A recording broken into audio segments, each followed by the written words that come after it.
कर्नाटक की राजनीति को हिला देने वाला सेक्स स्कैंडल अब अंजाम तक पहुंच चुका है और यह उसका पहला अंजाम है। कर्नाटक के सबसे बड़े सेक्स स्कैंडल का आरोपी अब ताउम्र जेल में सड़ेगा। पूर्व प्रधानमंत्री एच.डी. देवेगौड़ा के पोते और जनता दल सेक्युलर जेडीएस के पूर्व सांसद प्रज्वल रेवन्ना, जिनको कोर्ट ने उम्र कैद की सजा सुना दी है। प्रज्वल रेवन्ना जेडीएस नेता, हासन से सांसद और पूर्व प्रधानमंत्री एच.डी. देवेगौड़ा का पोता।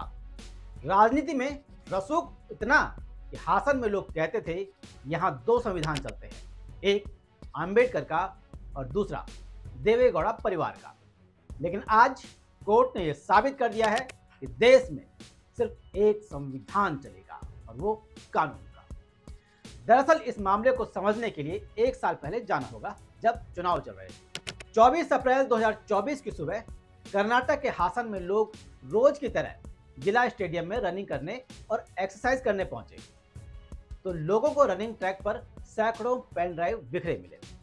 लोगों ने पेन ड्राइव का कंटेंट देखा तो हैरान हो गए, क्योंकि इनमें करीब 3000 सेक्स क्लिप और हजारों अश्लील तस्वीरें थी। सभी एक ही शख्स की करतूतें थी और उस करतूत को उजागर कर रही थी, और वो था प्रज्वल रेवन्ना, जिसके बाद हंगामा मच गया और यहीं से प्रज्वल रेवन्ना की जिंदगी का अच्छा दौर खत्म हो गया। ये यूं कहें उसकी कारगुजारियां बेनकाब हो गई। लोकल न्यूज चैनल, जिनमें सिर्फ एक ने यह खबर चलाई, बाकी ने नहीं चलाई। आरोप थे कि इन वीडियो में ऐसे अफसर थे जिनके खिलाफ करप्शन के केस चल रहे थे। कथित तौर पर उनकी पत्नियों को निशाना बनाया गया। ऐसी महिलाएं, ये लड़कियां जो प्रज्वल से सांसद होने के नाते मदद मांगने आती थी, उन्हें भी शिकार बनाया जा रहा था। आरोप यह भी है इन वीडियो में उन महिलाओं के साथ उसके संबंध थे जो अक्सर सरकारी नौकरी या किसी लाभ के लालच में फंसाई जाती। किसी को सब इंस्पेक्टर बनाने का वादा, किसी को तहसीलदार। कुछ महिलाएं सरकारी अधिकारी थी, शायद उनको भी कुछ लालच दिया गया हो। ज्यादातर वीडियोस और फोटोज में जो महिलाएं पहचान में आई हैं वो जेडीएस की कार्यकर्ता ही हैं और हिंदू भी हैं। कुछ प्रज्वल ने अपने घर में काम करने वाली महिलाओं, फैमिली फ्रेंड को भी निशाना बनाया। हालांकि कई वीडियो में प्रज्वल साफ नजर आ रहा है और वो खुद ये वीडियो शूट भी करता दिख रहा है। दरअसल ये क्लिप कुछ महीने पहले कुछ चुनिंदा लोगों के पास पहले ही पहुंच गई, 24 अप्रैल 2024 से पहले। जिसके भनक प्रज्वल को लगी तो प्रज्वल जून 2023 में बंगलुरु सिविल कोर्ट पहुंच गया। प्रज्वल ने 86 मीडिया संस्थानों और 3 लोगों के खिलाफ कोर्ट में कहा कि इन वीडियो को पब्लिश करने या छापने पर रोका जाए। तब प्रज्वल ने आरोप लगाया था कि ये क्योंकि एडिटेड हैं। अब सवाल ये उठता है कि लोगों के पास ये आई कहां से।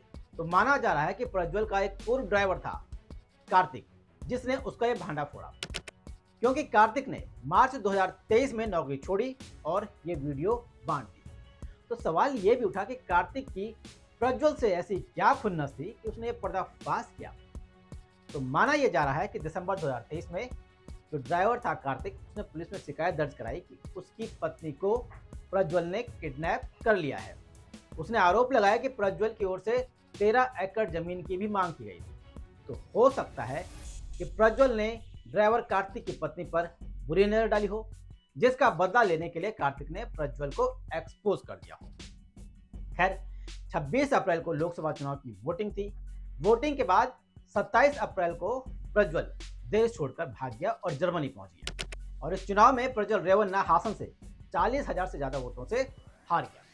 इस बीच उसके खिलाफ लगातार एफआईआर दर्ज होने लगी। तो इस मामले पर पूर्व प्रधानमंत्री एच.डी. देवेगौड़ा को आखिरकार चुप्पी तोड़नी पड़ी, जो कि प्रज्वल के दादा हैं। उन्होंने 23 मई को बयान दिया।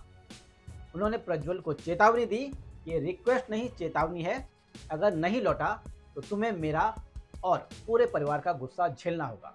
देवेगौड़ा के इस बयान के 3 दिन बाद ही प्रज्वल ने वीडियो जारी किया। 27 मई को ये वीडियो जारी किया और कहा कि मैं निर्दोष हूं, लेकिन कोर्ट ने इस दावे को सिरे से खारिज कर दिया।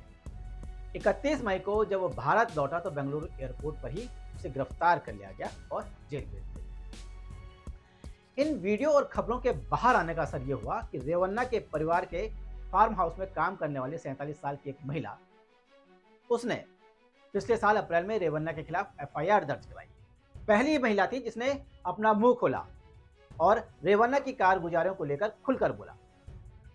उसने रेवन्ना पर आरोप लगाया 2021 से कई बार उसके साथ रेप कर चुका है और किसी को भी इस घटना के बारे में यानी कि रेप के बारे में बताने पर उसकी वीडियो लीक करने की धमकी देता है।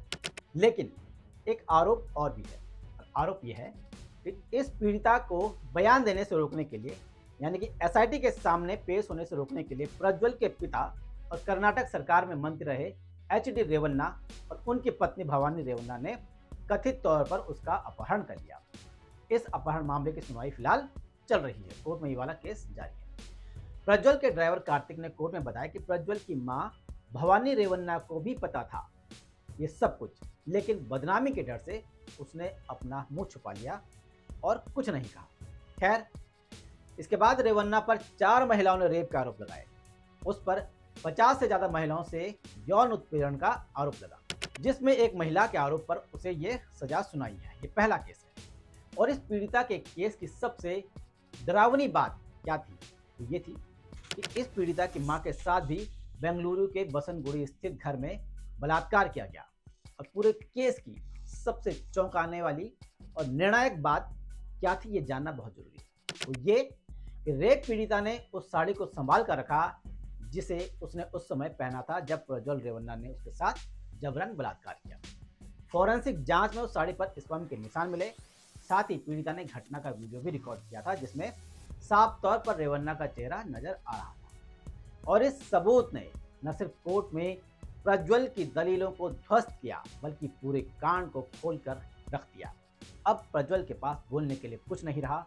उसने एक तरह से अपना गुनाह कबूल कर लिया और कोर्ट में कहा कि मुझे कम से कम सजा दी जाए। फिलहाल प्रज्वल पर बलात्कार के 3 मामले और भी पेंडिंग है और जल्द ही उन पर फैसला होना बाकी है। एक ताकतवर राजनीतिक खानदान का एक उभरता हुआ नेता प्रज्वल रेवन्ना तो बलात्कार, यौन शोषण, धमकी, डिजिटल अपराध जैसे संगीन आरोपों में दोषी पाया गया है, जिसके चलते उसे उम्र कैद मिली और 11 लाख का मुआवजा उसे पीड़िता को भी देने का आदेश मिला है। इस फैसले ने न सिर्फ एक रसूखदार राजनीतिक परिवार की परतें उधेड़ दी हैं, बल्कि यह भी साबित कर दिया है कि कानून के आगे कोई कितना भी ताकतवर क्यों न हो, न्याय का तराजू सभी के लिए बराबर है, किसी के पक्ष में झुकता नहीं है। नमस्कार।